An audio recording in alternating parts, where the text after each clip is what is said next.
Underdog Fantasy is the fastest-growing fantasy app and easiest place to play fantasy sports. Just jump on UnderdogFantasy.com or download the app, draft your team, and that's it.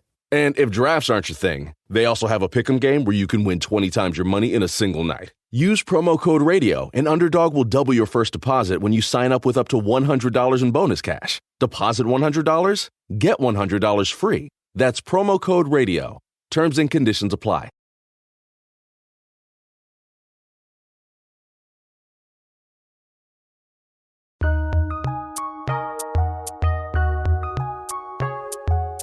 Welcome to the Fantasy NBA Today podcast.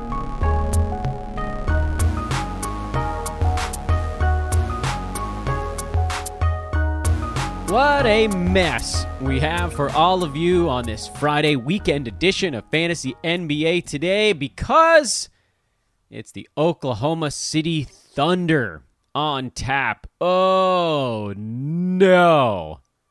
Oh, yes. Oh, yes, as construction vehicles kick off the beginning of this show. I'm Dan Vespers. This is, of course, a Sports Ethos presentation. Ethos Fantasy BK on Twitter. I'm at Dan Vespers. How many of you have actually done what I asked and went and followed Ethos Fantasy FB or Ethos Fantasy BB? How many of you have done it?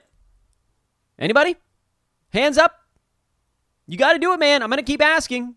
I'm begging of you all. I want to get those things fired up here. Baseball's already in full swing. Football's right around the corner.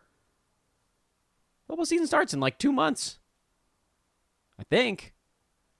That's like if I came to you in August and started talking to you about basketball. You'd think this makes sense. Yeah, football's not that far away. Ethos Fantasy FB, Ethos Fantasy BB on Twitter. Just take a second, pause the show, go do it. I'm going to ask you a couple times every show through the offseason until you do it. We also have a little playoff stuff to rehash here. It actually wasn't that long ago that we talked about the playoff series odds, but they have shifted a tiny bit here after Boston smoked Miami yesterday. So it wasn't a full zigzag, by the way. We went 1-1 on those plays had we dove in on them. Game still went over. But Boston obviously won by quite a lot. Quite a lot. What do we got for the current playoff series odds? Well, we'll dive into those. We got current playoff series odds. We're going to break down each of the next games. One of them tonight, of course. That's game 2, Dallas in Golden State. And then Miami and Boston tomorrow, Saturday. Boston is 6-point home favorite, so a pretty good swing from game to game, thanks to what we saw in the last one, with a total of 207.5. What order we're going to do those things in, I don't know. I haven't decided yet. I guess we can do the series prices. Probably should have planned this out before coming on air, but whatever, it doesn't matter. Series prices. Here's where we're at now. Miami now a plus 225 underdog. This has been a very fun series to bet, and we're only 2.5, and then the day to today games into this thing. Boston was a small favorite when the series started. What was it, like minus 140, 50? I already forgot what it was. Well, anyway, we took Miami at the underdog price. We also had Miami in that game 1 with Boston exhausted. Then it flipped. Miami became a short favorite. Boston a short underdog. We were able to get underdog price on both sides. Now it's flipped back farther. Boston a larger favorite now that they've stolen home court advantage, which they didn't have before the series started. Now it's back to even at 1-1. Miami at plus 225. Boston minus 275. If you think the Heat take either game in Boston, you could actually get back in on Miami for another small wager at plus 225. And then who knows, if the Heat take one of those two games, get home court back, maybe it flips back to something like Miami at a very short dog price. And I think it will be different based on whether they grab game 3 or game 4 or none, which is also a possibility. I will say this, though. We're already set up. There's this innate desire in sports betting to, well, it's FOMO. Fear of missing out. Nobody wants to miss out on an underdog price. Boston, as we figured, would get even after a rough game one. I thought game two would be tighter. I didn't know who was going to win, but I thought it was going to be a good ball game. Boston just ran away with it. But we knew they were going to play better in that one. Do they continue to get better, or do we now kind of see Boston's letdown game, and then did we see a little bit of a Miami letdown game? Doesn't matter. Here's the beauty part. We don't need FOMO because we already got it. We got underdog price on both teams after a game. We had Miami before the series started. We had Boston after game one. We get underdog price on both. It's a win. This whole series is a win. But I will say then, looking now forward towards tomorrow, and I don't know why that picked it in this order since I probably should have talked about the Friday stuff happening first, but whatever, doesn't matter. We got plenty of time. Boston by 6 with a total of 207.5. Do we think that the total at 207.5 and rising is going to start overreacting to a series that hasn't been nearly as fast, specifically on the Boston side, as 220-something points would indicate? Because we've had that in each of the first two games. First one was actually kind of quick. Second one slowed down a little bit. Turnovers were low. Free throws came down, but efficiency was nuts. Boston hit 23 pointers in game two on 51% from the field. 23 free throws, and they shot 91% at the line, and only 9 turnovers. They did everything right on offense. 84 field goal attempts, 127 points. If you want to fuzzy math it, you say 9 turnovers gives you about 93 possessions, plus the free throws, call it 11-ish, 11 and a half. 104, 105 possessions for 127 points. That's pretty monstrous. Over on the Miami side, inefficient. They had about 110 possessions and didn't hit that many three-pointers. They had 10. I guess not that terrible. 44% is not that brutally awful. But overall, just not quite as good. So again, missed shots, kind of inflated the number of possessions a little bit. Still, we're talking about more like 215 as possession count, if we're, again, kind of fuzzy mathing it in game two. In game one, Boston only had 79 field goal attempts, but 16 turnovers, so that's 95. 32 free throws, call it another 16, that's 111. Miami was around 109, 110, so that was closer to 220 in terms of possessions. So yes, it's slowing down a little bit. And then what we've seen so far is that when Boston dictates a tempo of a game, they prefer it to be a bit slower. I think we might have a little bit of an under bubble developing here for game three. Game one, the line was way too low. We knew that. Game two, I thought maybe it might sneak under as it kind of came back the other direction. It didn't slow down nearly fast enough.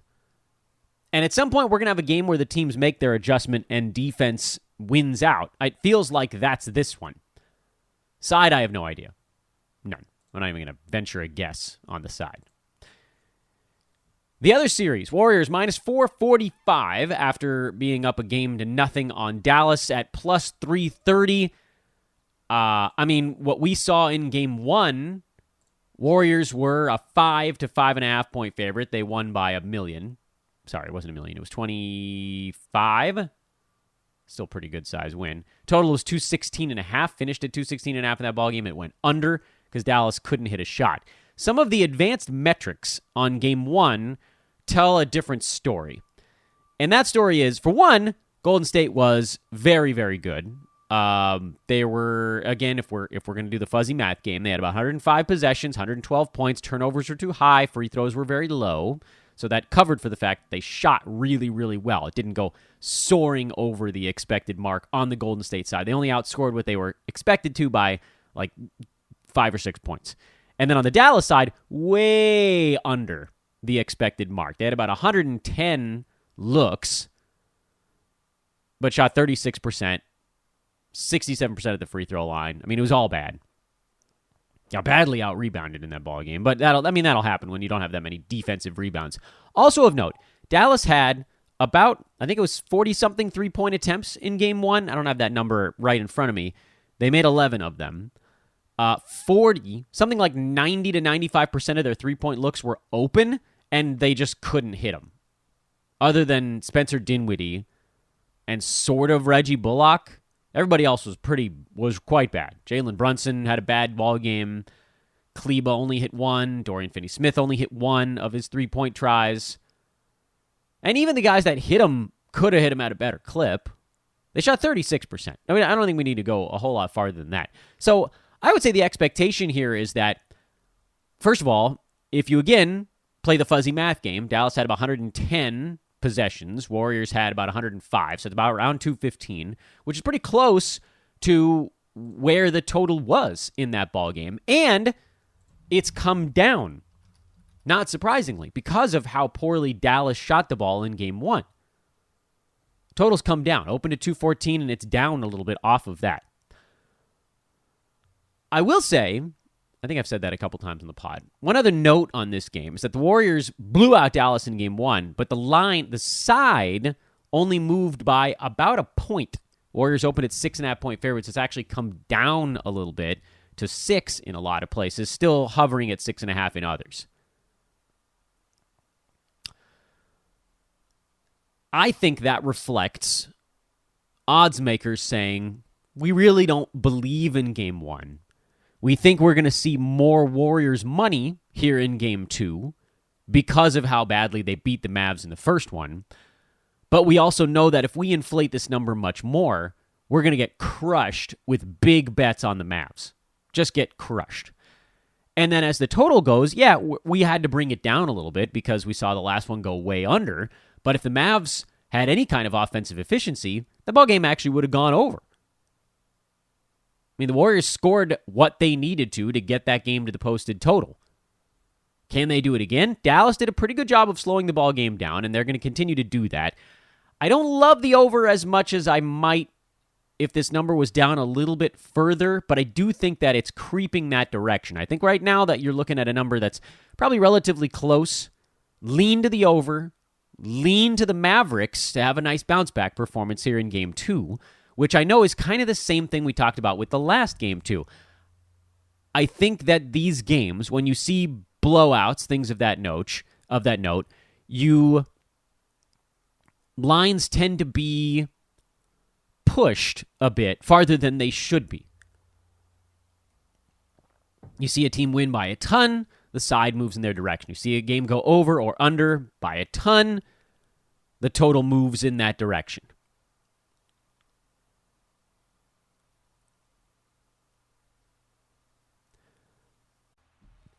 Hey folks, Dan here.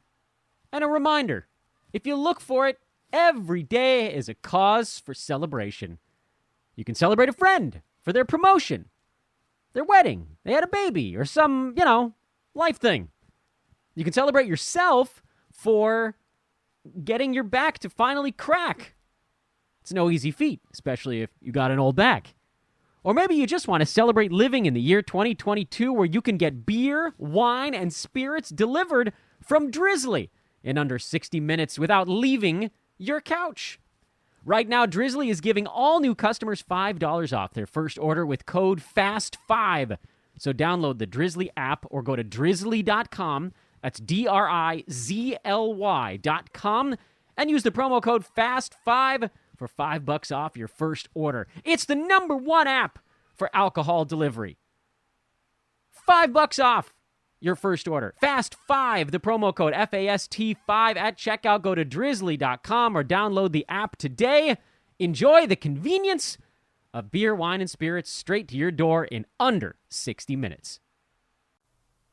And that's why, and I said it on yesterday's show, I thought the zigzag was actually in play in these very rare circumstances because we had an embarrassingly bad performance by Boston in Game 1 of their series in Miami. Everybody's talking about how bad their third quarter was and how high scoring the game was. Well, it went over again, so that one didn't play out, but Boston bounced back. Everybody now is talking about how bad Dallas was in Game 1, how hard it was for them to adjust to the Warriors' style of play, when in fact, we all want to make more out of something than it actually is. Game 1s for teams after a 7-game series are brutal.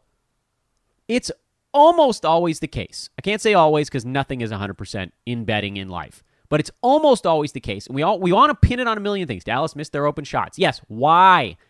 Tired legs. Boston had a ton of turnovers in the third quarter. Why? Tired legs. Third quarter is oftentimes when you see stuff like that take shape. Remember in the olden days when teams had to go back-to-back into altitude in Denver after playing a late-night West Coast game? That barely happens anymore because schedulers don't like it. Or 4 games in 5 nights. Those things almost always manifested themselves in the third quarter. Teams had enough adrenaline to get them through the first. The bench played enough to get them through part of the second. Halftime, it all wore off. There weren't enough Red Bulls in the universe to get teams through third quarters in those big fatigue spots. And for Dallas, they hung in there a little bit, but it wasn't long. And Warriors just slowly pulled away. Tired legs. You saw it in Game 2. Boston didn't have tired legs anymore. Neither would Dallas. They're going to score some points in this one. They're going to dictate pace a little bit. So that's why I don't like the over that much. But I certainly think Dallas coming back on the side is a way to look at it. And if the Warriors are going to win this one and cover, they're going to have to do it late. It's not going to be a romp like Game 1. This is going to be a good one. The Oklahoma City Thunder. Man, it's a shame that one fell on a Friday because it is going to be, with warnings, the best warning I can give, disclaimer, an ugly one.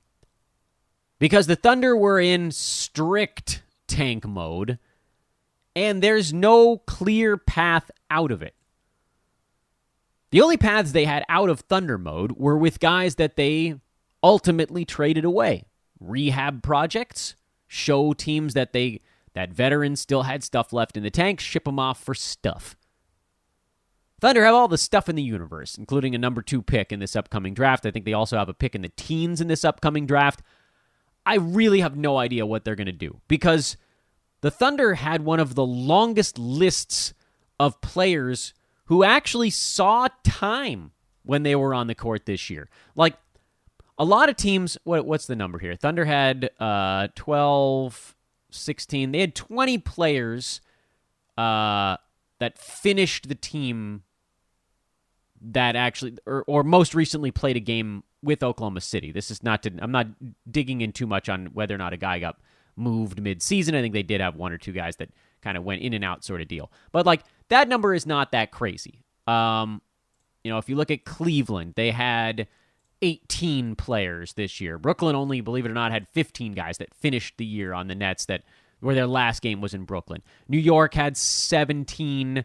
I don't think like the Lakers had a crap ton. Actually, they were only at 17 also. So, I guess it is a little bit more anomalous than I thought. Boston, 17. It seems like most teams in the NBA had around between 15 and 18 guys that finished the year with the team. Wizards are at 18 also. The Thunder, 20. So right there, you already know this was sort of an anomalous situation. They had 20 guys whose last game this year, that's the best way I can sort this, was with Oklahoma City. And the crazy part is that out of those 20 guys, only 6 averaged under 20 minutes a game in their time with Oklahoma City. And also, arguably even weirder, 2 of those 6 were the veteran centers. Mike Muscala averaged 14 minutes a game. Derek Favors averaged 17. The other guys who averaged under 20 minutes a game for the Thunder this year, Ty Jerome at about 17, Theo Maledon at 18, Lindy Waters, 19, and Georgios Kalitsakis, 16. It's also worth noting that Lindy Waters and Theo Maledon played almost starters minutes at the end of the year. So those were trending up. At the end of this season, 8 Thunder regulars were ruled out for the duration, however long that ended up being. Shea was ruled out with a couple weeks to go. Darius Baisley, Lou Dort, Josh Giddey was with like a month and a half to go. Muscala, who we just talked about. Kenny Hustle with a couple weeks left. Ty Jerome, who we just talked about. Derek Favors. 8 shutdowns on a team that, again, played 20 guys this year. And then you've got this, and including the shutdown guys, a lot of dudes that played big minutes when they got to play. Shea, 35 minutes. Bazley, 28. Dort, 33. Giddey, 32. Isaiah Roby, Alexei Pokusevski actually averaged only around 20, 21 minutes a game, but they went through long stretches, we all remember it, where they were playing close to 30. Trey Mann, 23. Aaron Wiggins, 24. Vit Krejci, at the end of the year, 23 minutes in 30 games. Jalen Horde, 34 minutes. Xavier Simpson played about 44 minutes a game when everybody was shut down and no one else could play. Melvin Frazier averaged almost 40 minutes a game. Tank Central. And the problem with a tank central team is that especially when there's no real hope in sight of a quick turnaround, the Thunder are not about to magically make a playoff run next year. They're owed some amount of money, or they owe some amount of money to Kemba Walker. Their payroll is actually higher next season than this last one because Shea already signed his extension. Derek Favors, contract year, he'll get traded next season. Kemba Walker's already gone. Mike Muscala, team option for $3.5 million. They probably pick that up and try to move him mid-season. And then it's just young guys, just like piles and piles of $3 and $4 or $5 million contracts. Giddey at $6 million with the first-round pick. They'll have a first-round pick coming in that'll make around $6 or $7 million this coming year also. Or is it $8 million? Doesn't matter. Somewhere in that neck of the woods. But Pokusevski's still on the books for his small deal. Trey Mann, Darius Bazley, Ty Jerome, Maladone, Jeremiah Robinson, Earl, Kenrich Williams, veteran for $2 million. He could get traded this coming year. Who cares? Who cares? Who cares? Because next season is going to be almost a carbon copy. The only way that this thing turns around for the Thunder is if they make a sweeping move where they pile 4 of their ridiculous cache of picks together and go try to get a stud and say, all right, we're going to start, we're going to build something. Instead of from the ground up, we're going to try to inject something here. Because right now, like, whatever they get at number 2 in this coming draft, I'm sure that's going to be fine. And next year, Giddey will play more minutes, and maybe Dort doesn't get fully shut down, but he seems to be banged up pretty good. Bazley, Shea, who cares? I say who cares with a certain level of affection, I guess, but I don't know how you draft almost any player on the Thunder in a head-to-head format. Because it's a total crapshoot as to which of these guys is actually going to be logging minutes towards the end of the year. Who? I mean, look at the game logs for the Thunder this year. Look at the game log. Look at who was playing at the end of the season. It was crazy. What was the last game of the year? What did the Thunder have to finish off the regular season? Oh, they were in LA. They played the Clippers and they lost by 50.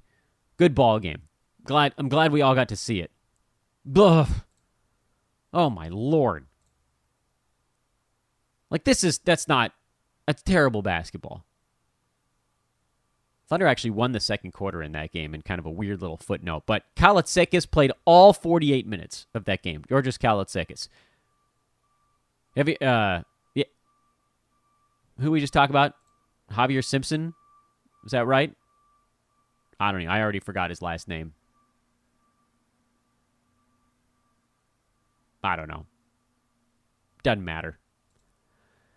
Jalen Horde, 45. Krejci, 40. Isaiah Roby only played 18, but then Melvin Frazier played 43 off the bench in that game. You want to tell me that this is a team you're willing to take a shot on? What about their last win of the year against the tanking Blazers, the tank off? That was about a week earlier, April 5th. A few days left. Whew. Oh, my goodness. Jalen Horde, 46 minutes. Simpson, 44. Roby played 43 in that one. Georgios Kalaitzakis, 43. Vit Krejci, 21. Olivier Sarr, who got cut. He wasn't even on that list we talked about a minute ago. He played 39 off the bench, and then they let him go. No one. Isaiah Roby was the closest you got there to someone that we had kind of heard of on this team.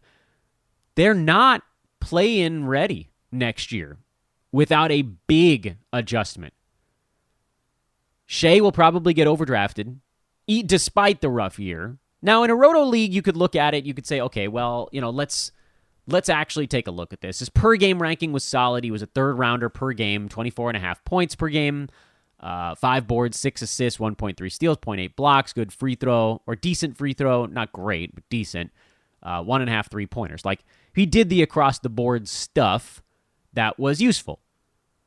He was the only Thunder regular to get inside the top 100, so you can pretty much wipe other dudes off the board. Josh Giddey is going to be a popular guy on draft night because he has triple-double appeal, and I do think he takes a step forward, so it's worth taking a gander at, particularly on the Roto side. Head-to-head, any one of these guys is a shutdown candidate. Again, I didn't think that they were going to shut down Josh Giddey after only 54 games, but they did. They did. You can't afford to win. You've got to get into that top group, and they did. Got the number 2 overall pick. It worked. It worked. So why wouldn't they do it again if it's working? Pile them up. Pile them up. Where do I think these guys get drafted? That's a fun little exercise to do, and maybe we can point back at this show and say, hey, did Dan even come close on his guess? I think Shea probably goes... My guess would be around 50 this coming year, but I really don't know. I think the shutdown element drives his price tag down, and so there is some appeal there because, it's that Porzingis thing we've talked about before. He was number 72 by totals this year, missed 26 ball games. If he did that again, 56 games of a third-round value, I would take him in the 50s for that. Like, I'd be okay with that as my 5th-round pick. Even though he didn't hit his mark by totals in Roto, games cap, I'm perfectly fine filling in the other 26 games at his slot with guys that I'm picking up off the wire. I don't want to, and I have to make sure he's healthy to start the year, but the shutdown on the Roto side is less concerning to me if I can get 55 to 60 games out of it. Because at that point, then again, you're getting a totals value in the 70s, which is not all that far off the price tag of maybe late 50s if he goes in that neck of the woods. But look, at the end of the day, he scored 25 points a game. He's still Shea. He's still the leader on that team, so he probably doesn't get underdrafted by enough for me. If he's going in the 40s, I'm not doing it. 50s, I'm considering it. 60s, I would definitely do it. So he probably won't fall that far. And then I'm not drafting Lou Dort. There's just not enough to his fantasy game. He's a chucker. He's chucking threes. He plays good defense, but it doesn't materialize in a big steal or block count. There were moments where he got close this year, but no. Josh Giddey's the one I would think about. But I think people are going to be very excited about him, and so I do worry that the price tag's going to be a little bit on the high side. When, again, you're looking at a possible shutdown dude who, will he get more steals next year? I don't know. Will his free throw percent improve? Probably a little bit. Will his field goal percent improve? Maybe not. Scoring, boards, assists, I would assume scoring does come up a little bit. Rebounds probably doesn't get any better. Assists, I don't know that those go up all that much as long as Shea is still around. So, yeah, I mean, you're looking at a guy for Giddey where you need him to take a step forward in scoring and percentages, and it's possible. Those things can happen, the jump between first and second year. But where does that actually elevate him to? From 156 was his per-game ranking this year because the percentages were so brutal and the defensive stats were not big enough to offset it. Where does that put him? If you fix all three of those things and he suddenly becomes 15, 8, and 6.5 at 44% from the field and let's call it 76% at the free throw line, that probably still puts him in kind of like the 80 to 100 range. So it's not like he's going to be a mondo difference maker. It's Draymond Green with a little more points, but not the defense. The whole reason you'd want a guy like that is for the defense. I don't know. He probably goes too early. Giddey's probably going to get drafted 75, 80, and to me, that's probably the high watermark for him, especially with the shutdown stuff looming. And then I don't see how I touch anybody else on this team. Alexei Pokusevski was fun when he was starting and playing high 30s minutes per game, but if all of these guys actually start the year playing, I don't know how we expect that'll come through. And then I don't know if the number 2 pick is going to get slotted in. Not a guy I'm drafting because shutdown candidate, young players, all that stuff. The only way I would look at a number 2 pick here with Thunder. Okay, let me dial that part back just a little bit, and then we'll get into wrap up here on the show. There's a chance that the Thunder rookie is actually the most likely player I would look at if it's a bigger guy, because that's a spot on the floor for OKC that's been open for years. They don't have a player that they really want to build around at power forward or center. Sure, Darius Bazley played more this last year, but is he the solution on that team? I don't think so. They like Giddey, they like Shea, they like Dort, and they're fine with everybody else, but it's kind of mix and match. They're playing with stuff. Bazley got close to being someone that they were like, okay, we're going to make you a guy we trust a little bit. But look, he's just not that great. So if they bring in a medium to large size player who's not horrible at foul shooting, that might be your squeaker. And again, realizing that that player will probably get shut down, you might be able to get, 60-something games out of them, you hope. And maybe they beat their ADP. I can't believe that I said that about a potential rookie, but that's your path here on the Thunder and a team that's probably going to be throwing the end of the season away again. Tough, but true. I don't know how do they get those extra 10 wins to compete for a play-in spot. Maybe they start the year strong and at some point management's like, all right, we just can't lose anymore. We got to at least show ourselves to try. That's a big roll of the dice, though, with a team would benefit from more upper crust picks in another draft. And then maybe after that, that's the time you do it. Because, like we said, the Kemba money, which is diminished because he is playing elsewhere, would be coming off the books. The Derek Favors money comes off the books. They're going to trade these guys. They're going to try to get more assets. It does feel like this coming year, you're probably looking at one more semi-tank or even full tank, and then probably starting the up climb. But anything's possible. If you've got the stones for it. I don't. Our guys over on the Fantasy Pass are dropping their piece today. I believe they have the Thunder today and then the Pistons over the weekend. I might be wrong about that. I got to go back and see if I can... Steve gave me a calendar on that one, and now I've forgotten the order of things. They're actually going Detroit today, Thunder tomorrow, Indiana over the weekend. We don't have weekend shows here on this podcast, so they'll get out in front of us a little bit. What I haven't decided is if I want to sort of jump in with them with Portland on Monday, because they'll have the Blazers on Monday, or if I want to try to roll Monday's show into and just run behind by a few days. Haven't decided yet. Either way, we'll talk some more playoffs on Monday. We do have more Yahoo recap stuff to do. That'll be blended in there before they shut down their fantasy basketball pages for the offseason, so we got to fit all that in. But luckily, we have the advantage of time. Off-season show number 30 in the books. May 20th. Come on, we can get there, everybody. We can get there if we stay together. I'm Dan Vespers. For Fantasy NBA Today, go check out Fantasy MLB and Fantasy NFL Today. Please, guys, I beg of you all. All right, love you. Have a great weekend, everybody. We'll talk to you on Monday. This is a Sports Ethos presentation and always will be. Later.